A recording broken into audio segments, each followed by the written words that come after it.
Welcome to Fresh Off the Set. I'm Carrie Hawker-Diaz. And I'm Brooke Mangum. Thank you so much for joining us for another exciting episode today. We're going to have some fun today, Carrie. We're going to have some fun. Okay, I have a question for you. Instagram. When did you first open your account? I am a grandmother of Instagram. I actually looked it up because I was curious when Instagram started, and it's October 6th, 2010.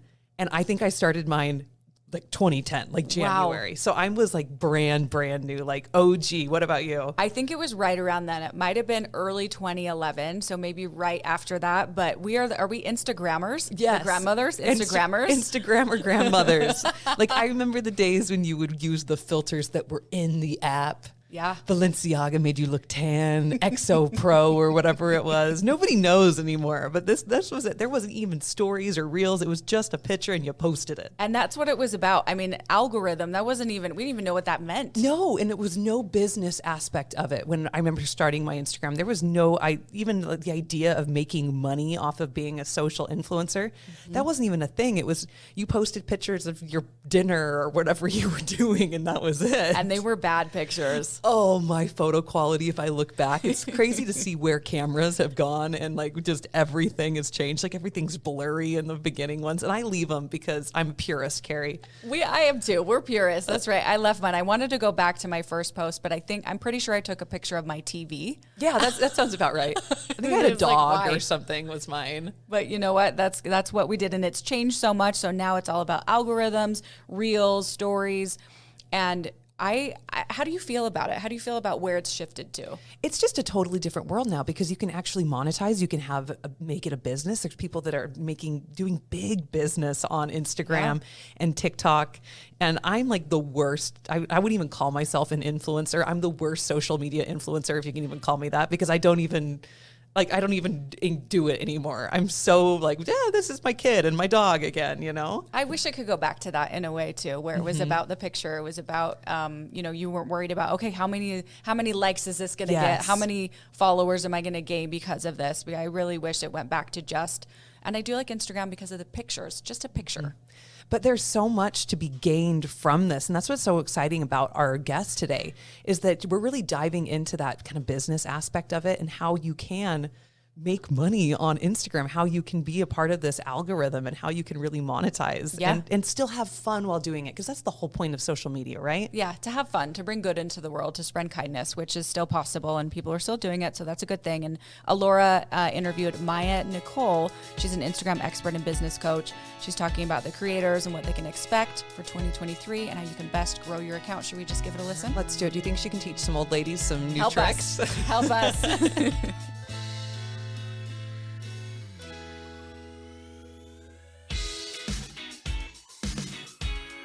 I am here and I am so excited. I am talking to Maya Nicole. She is an Instagram expert and a business coach. Truly, this woman knows everything when it comes to growing on Instagram. Maya, thanks so much for calling in. Thank you so much for having me on. I'm super excited to chat. So honestly, this is the question that's on everyone's mind. Whether you have a business, whether you work for a company, whether you are trying to become an influencer, everyone, at least some point in their life, I swear, ask themselves, how do I grow on Instagram? So I guess my first question for you, Maya, is can people still grow on Instagram or is it too late? Be honest with us. Good question. So this is actually truly the question that started my entire journey on Instagram. So I love this question. So to give some background on this, in May of 2021, I asked myself the same question. I said, is it possible for people to still grow on Instagram, specifically smaller accounts, right? So around that time, I had right around 2,000 followers on Instagram. And I saw all these big accounts, they just kept getting bigger and bigger and bigger. But smaller accounts, well, what about us? It's almost like a different realm on Instagram from smaller accounts growing to bigger accounts continuing to get bigger. Absolutely. So I asked myself that question. And that's really what started my journey. And so I started to post reels and I started to do a 30-day reel challenge, which carried on to 60 days, which carried on to 90 days. And I didn't really see any growth during that time. And it wasn't until I had posted about 120 times in 90 days when I started to actually grow on Instagram. Okay. And so, yeah, it was a wild journey. Doesn't mean that I recommend that for everyone, though. So if you're listening to this and you're like, 120 times in 90 days, do I have to post that much in order to grow? No, you don't have to. But that's how my journey started. And so I grew from 4K to 10K in about 2 weeks at the end of that period of time. And I've just continued growing since. And so to answer your question, it is not too late. I know that that story was in 2021, but I still continued to grow. I still have students who are continuing to grow on a day-to-day basis. I actually was just doing a kind of like I call it like a study, but I don't really think it's like actually a study, kind of doing some research just last week with my followers. And I was talking to them about different carousel posts and how much they've been able to grow just within the last 2 months from their carousel posts. Wow. Which is, for anyone who's listening who doesn't know what I'm talking about, it's basically a post that has multiple slides that you can go through. And I've had multiple people who messaged me saying that they've grown, 500, 1,000, 5,000, even up to 15,000 followers from one post in the last 2 months. Oh my gosh, Maya, that is, I knew you were going to be honest with us. I think oftentimes we sit down, we look at Instagram, and exactly like you said, we see these big accounts and we think to ourselves, we don't have those numbers. We don't, and some accounts, some people get big because they go on reality shows or different things like that. But if you're not a reality star or something like that, sometimes it seems like that growth just isn't available to you. But you are saying that is absolutely not true. Yes. And I think a lot of people do look at my Instagram account too, and they're like, well, it's easy for her to say. It's easy for her to, talk to us about how to grow on Instagram. Like, she has 200,000 followers, and it's like, it really, like, almost like still under 2 years ago is when I had 2,000 followers. So like, I can understand. I can relate to that. So don't look at my Instagram account and be like, well, she doesn't understand. It's like, I really, really do understand. You've been through that journey. And you mentioned, so you posted every single day. And I have followed you on Instagram for some time. And you say you don't have to post every single day. You just say you have to be consistent. When it comes to consistency, what does that actually mean? Oh, good question. This is such a big topic on Instagram. Consistency. Well, actually, before I talk about consistency, I did post every single day during that challenge that I talked about, that 30-day, 60-day, 90-day challenge. But since then, I've actually scaled back. So I don't post every single day of the week. I actually take Sundays totally off of social media. So no posting, not even getting on Instagram, anything like that. But so I just wanted to say that you don't have to post every single day. But in terms of consistency, what does consistency actually mean? Number one, it means that you're posting around the same amount each week. So maybe for you, that means that you're posting Monday, Wednesday, Friday. Okay. Awesome. That's 3 times a week.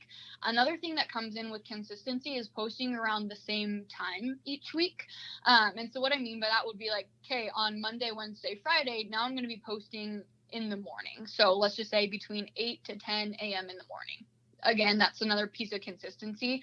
I would say another piece of consistency is who it is that you're talking to. So who is your ideal follower? Right. And are you talking to them with each piece of content, or are you bouncing all over and talking to a bunch of different people? Oh, and yeah, a totally different audience. I get what you're saying. Keep your audience the same. Yes. Okay. Yep. And then the fourth piece to consistency would be to keep a consistent brand. So when it comes to branding, I mean, this is a conversation that we could sit here and have for, the next hour. I'm like, that's a whole other podcast. Yes. Because your branding is spot on, Maya. It is fabulous. Yeah. So branding, I mean, in simple terms, it's like how you show up on social media. So like the feel of it, the look of your social media, I'd say that's like, in short, what you need to be thinking about in terms of branding.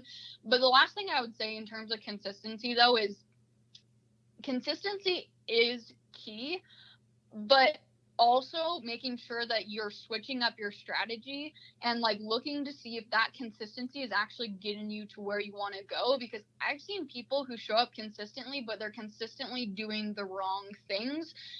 And that right there is not necessarily going to help you to get you to where you want to go, right? So yes, consistency is key, but also don't forget that piece of like looking back at your strategy and looking back at, you know, your analytics and your insights and making sure it's actually getting you to where you want to go. So you just mentioned something, and this is going to be one of my next questions. You said they show up, but they're doing the wrong things. So what are some recurring mistakes that you see creators make, or some of these wrong things that they're doing? Oh, that's a really good question. I would say the number one thing that comes to my mind is when it comes to your content creation, not knowing exactly who you're speaking to, or thinking that you know who you're speaking to, but your audience is really confused. So sometimes as content creators, not sometimes, as content creators, we're looking at our content all of the time. Like some people, and I'm gonna like throw myself under the bus here, look at our stories, our own stories that we post on Instagram like 10 times a day, right? So we're consuming our own content more than anyone else is consuming our content. That is just absolutely true. Absolutely true. I mean, how many times have I looked at a reel that I've posted? I don't want to tell you. Yes, exactly. And you're not alone in that. And that's something that's so normal as content creators. And I'm not saying that that's necessarily wrong, but because we're the ones that are looking at it all the time, I think sometimes we forget that like not everyone thinks the same way that we think. And so having an outsider perspective to look at our Instagram account and say, hey, does this make sense to you? Or like, hey, what are like 3 to 5 really common themes that you can pull out of my Instagram account? And if they're pulling out like 10, 20 different themes from your Instagram account, there's probably not like your content pillars built into your Instagram account. So I'd say that that's probably the most common thing is just, and it's not necessarily anything that's really huge, right? These are all like small tweaks that we can make. And so when people come to me and they're saying, well, I'm doing all of the right things, I'm checking all the right boxes, I'm like, go back to the basics. Go back to the very basics and ask yourself, you know, is my content quality? Who am I speaking to? What are my content pillars? Am I showing up consistently? What does consistency mean to me? You know, what on Instagram, what am I posting on Instagram that makes me unique? And that's something else, that's a whole nother conversation when it comes to content creation is like we consume a lot of content as content creators. We're creating a lot of content and we really want to make sure that what we're creating is very unique to who we are and to our brand. Exactly. Well, and you said something a little bit ago. Let's go back to basics. Yes. What is a content pillar and how many should you have? Yes, good question. So a content pillar, think of it as a theme or a category. And so when I say a content pillar, you really want to have like 3 to 5 different themes that you talk about on your Instagram account. So to give you an example of things that I personally, that are my content pillars are Instagram growth, obviously, because that's really what we're here for. Yes, exactly. And recently I actually shifted more so into like the monetization space. So teaching people how to build businesses and how to make money and make sales on Instagram and social media specifically. So that's another really big content pillar for me. I do a lot of behind the scenes. That's another big content pillar for me. So those are all, I would say common content pillars would be like behind the scenes, your story or sharing client or customer stories, sharing education or sharing like hacks, and also sharing anything that like you have like a unique perspective on. So like your opinion, I feel like those are pretty, obviously that's pretty broad, but most of the time when it comes to content pillars, those are the things that people are looking for. So yes, definitely take those and run with them, but obviously make them like uniquely yours and in the process of that as well. Perfect. Because I remember the first time I heard the term content pillar and I was thinking to myself, what on earth is that? And I was like, I gotta represent the people out there who were like me at the beginning and didn't know what it was. Yeah. But you explained it perfectly. Okay, Maya, let's talk about reels. I feel like people on social media have a love-hate relationship with reels, and I have so many questions surrounding them. First off, my first one is, are reels the only way to grow? Is it reels or bust, or what are your thoughts on that? Good question. The first thing, I'm laughing because when you said there's a love-hate relationship, I feel like we're on Instagram as users right now. We're kind of in that hate relationship. Oh, well, and I have heard so many people. I mean, so many people are saying, "Bring my pictures back. I don't want reels." Yes. But reels are on Instagram. They're there. They are still there. Yes. So Instagram, as of like 2 weeks ago on Halloween. So if you're watching this or you're listening to this, if you think back on Halloween and you're on Instagram, you know exactly what I'm talking about. Instagram had this big glitch. It didn't shut down, but there were a bunch of things that happened. And ever since then, Reels have been really slow in terms of like engagement, in terms of reach. And so that's why I said there is a hate relationship right now with Reels. But going back to your question, Reels are not the only way to grow. And so as I was talking, you know, at the beginning of our conversation together, talking about how I was kind of doing this research / study on carousel posts. Mm-hmm. And the purpose behind this was basically just to let people know that carousel posts are still a really great way to grow. And on top of that, infographics as well. So basically just the pictures on Instagram. Oh, I love carousels and infographics. And I'm going to be honest with you. They're usually what I share to my stories. Yes, is a good carousel or a good infographic. Yes, same. And so I feel like up until really like 3 months ago, I feel like we kind of got lost in like the hustle and bustle and like the trend of Reels, and not necessarily that there's anything wrong with that, right? Reels were really, really hot there for a second, but now we're coming back to almost like we're coming off of a really high, and we're like, oh wait, there's actually other content formats. Oh wait, actually I don't want to create only Reels. Mm-hmm. And so that's something that's really, really cool right now that's on Instagram, is we are going through that transition. So if you're listening to this in January, February, March, you know, anytime in 2023, this is something that's still going to be so applicable. So don't overlook carousel posts and infographics and even pictures in your content strategy. Reels are great. I'm not saying to not post them anymore, but instead of having like 100% Reels in your content strategy, start implementing some carousel posts and some infographics back in there as well. I love that. And I think that advice you just probably gave a lot of people some joy, and everyone's doing a little happy dance listening to that. Because like you said, there was a period of time when Instagram basically was saying, you know, they were competing so hard with TikTok, they wanted Reels or nothing. And I know a lot of content creators that were getting really discouraged with that. But now we've kind of gotten, you know, the hang of Reels. And I loved what you said. You said really, really cool. And I know you weren't talking about, you know, a play on words with real, but I thought it was funny. So that is actually great to know. It's really about doing everything that Instagram has to offer. So while we're talking about Reels, I mean, this is another question that comes up all the time. Well, okay, in my mind, this is a question that I ask myself quite often. What is the real difference between TikTok and Instagram? Do we need to be on both? Can you grow on both? Should you have different strategies? Ooh. Okay. So actually, before I jump into this, something just came into my mind, going back to that question that you just previously asked. So Instagram actually, and if you type in something like Adam Mosseri speaks about the Reels algorithm and shifting to pictures, type that into Google and you can learn more about this. But there was actually a shift that happened. It was end of October of 2022, where Adam Mosseri basically came out and said, basically at Instagram, the algorithm has very much favored Reels, which we're all like, of course. We were all like, yeah, right? We know, we're suffering. But something that's really cool that they did is they actually shifted the algorithm so it doesn't favor just solely Reels anymore. And so now that means that carousel posts and infographics and all that type of picture content actually holds more weight in the algorithm as of the end of October of 2022.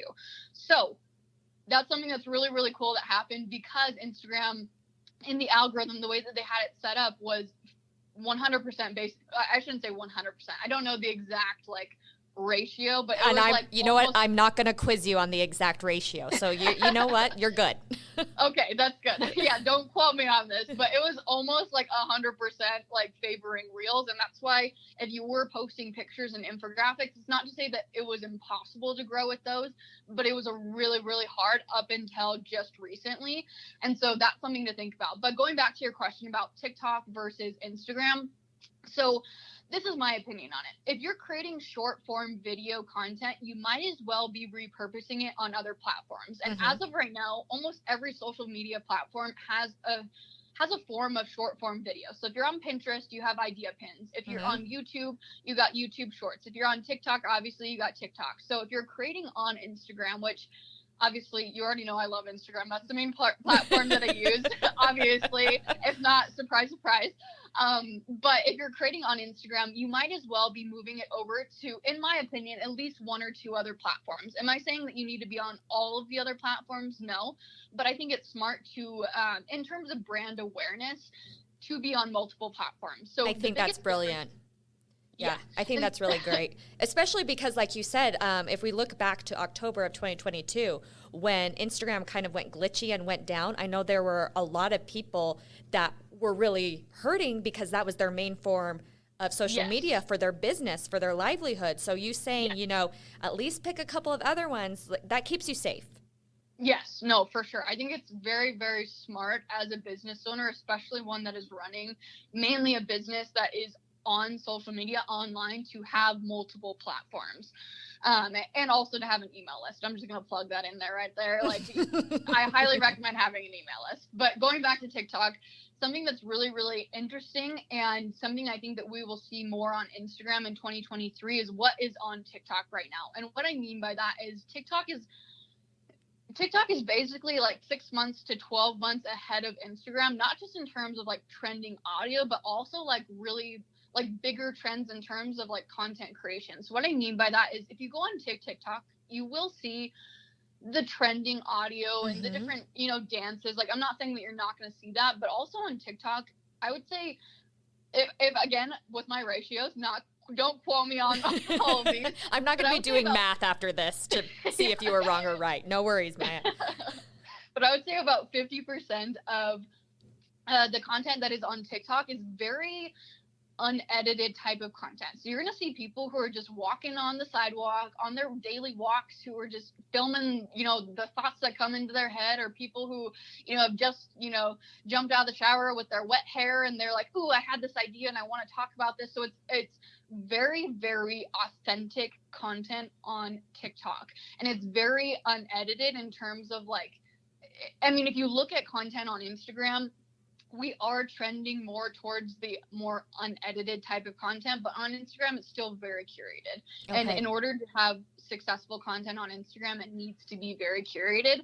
That being said, though, I think that with the trending audio, and this has been a conversation that's been popping up a lot more on Instagram, is people are tired of the trends. They're tired of the same exact things over and over again, because on Instagram, that's really all that we see. Yes, there are some creators who are creating that type of content, that's the talking content, that's less edited, but I would say almost 90% of the content on Instagram is still that trendy type of content. And so I think moving forward, we're going to see more unedited type of content on Instagram, because we see that on TikTok, and that trend is going to come over to Instagram. And it makes sense because we are having these conversations on Instagram about people getting tired of the trends. Yep. And I honestly, it's so, and I mean, this probably makes sense since I'm a TV show host and I'm a podcast host. So I really like the idea of being able to just sit down and talk. But I don't really do it because I thought to myself, well, if I do this, it's not going to go anywhere. Yeah. And so you're saying that that's actually working on TikTok and is going to become more of a thing on Instagram. Yes, exactly. And going back to the trends, again, I'm not saying that that's going to disappear, because that's really how social media platforms grow. And so I don't think that that's ever going to go away. I mean, if you look back on any social media platforms that even, you know, died out in the past, like they all were they all were created around trends. Like, that's just how social media grows. That's something that's never going to go away. But that being said, though, instead of it like being 100% trending type of content on Instagram, yes, there's going to be this introduction of less edited, more authentic type of content. Perfect. Okay, Maya, we are just about to run out of time. So before we finish up and before I ask you your fresh five, if you could give one tip to people who are afraid to start, they want to start their Instagram journey, they want to start growing, but they're afraid. If you could give them one piece of advice, what would it be? One piece of advice. I feel like all of my advice is like so like expected. You know what? Just say it. I was going to say, the only way that you're going to get to where you want to go is to start. Never in my wildest dreams did I expect to be where I am today, but it is seriously just because I started. I built my business account now. So if you go to @MayaNicole on Instagram, that was built from my personal account. And so when I started, all of my friends and family were watching, and I felt so self-conscious. I was like, what are they thinking of me? And then it got to a point where I was like, this could actually be so much bigger than just what are my friends and family thinking about my content? What is actually like the impact that I could make in this world? And so think on a bigger scale of just like, well, what are people going to think about me? It's like, what is the impact that you can make? Where could you be in 1 or 2 years from now? And I promise you that it's going to blow your mind. I love that, Maya. That is beautiful advice. All right, before we wrap up, I'm going to do our fresh 5 questions so we can get to know you a little bit. Okay, the first one, where is the next place you want to travel? Ooh, I want to travel to Greece. Oh, that's top of my bucket list. Love it. And we would love to see all the pictures and reels you take when you go to Greece. Oh, yeah, you can count on that. We'll be following you along. Okay, who was your very first celebrity crush? Oh, this is a good one. I really wasn't one of those people that like had posters hanging on my wall. Yeah, but did you have a secret crush in your heart? Your very first celebrity crush? I really can't think of anyone. I know that's like, you're probably like, oh, she's lying, but like, I really can't think of anyone. I mean, some people remember the day they were like, oh, my first celebrity crush. I remember the moment I saw, Justin Timberlake. So I'm like, if you don't have one, girl, you don't have one. Okay, then let's ask you this. What movie could you watch over and over again? First one that comes to my mind without even thinking is Goonies. There you go. It's a classic. You can't go wrong with that. All right. Yes. Number 4, what is your very favorite quote? Oh, gosh. It could be something you said. We won't judge. Quote Maya Nicole. Honestly, I can't think of my favorite quote, but I can think of my favorite 2 words, and those favorite 2 words are all in. I love that. People, like, I don't know, maybe it's just something that I do, but people are, I set like 1 or 2 words at the beginning of each year that are kind of like my intention for the year, and all in has been my word or my 2 words for like the last 3 years. Like, that really is like how I've built my business, how I've gotten to where I am today, is just like being all in. I think that's beautiful. I think that's amazing. And that's really nice to do at the very beginning of the year. All right. Yes. Number 5, the very last one. What is and this one may be hard. I can think of many. What is your favorite thing about yourself? And I mean, I can think of my favorite things about you. So Maya, what is your favorite thing about yourself? I know. When people ask us that, it can be hard, but other people can see it so clearly. I know. I'm like, this is like, I don't get asked to brag about myself very often, and I don't like bragging about myself. But I think the first thing that comes to my mind is my drive. I was going to say that. Yeah. I mean, without it, I just wouldn't be where I am today. And I think that phrase all in is like exactly like, that explains perfectly like what I think about myself is just like that drive to just do it no matter what. And you know what? It's not, I asked you to brag about yourself. And you know, there's a difference between being confident and being cocky, and you are confident in what you have brought to the social media space. And the social media space is so big, what you've brought to the world. Maya, thank you so very much for being with us today. It was amazing talking to you. And for all of those who are listening, we loved having you here. Remember to rate, review, and subscribe, and we will talk to you next time. Thank you so much for having me.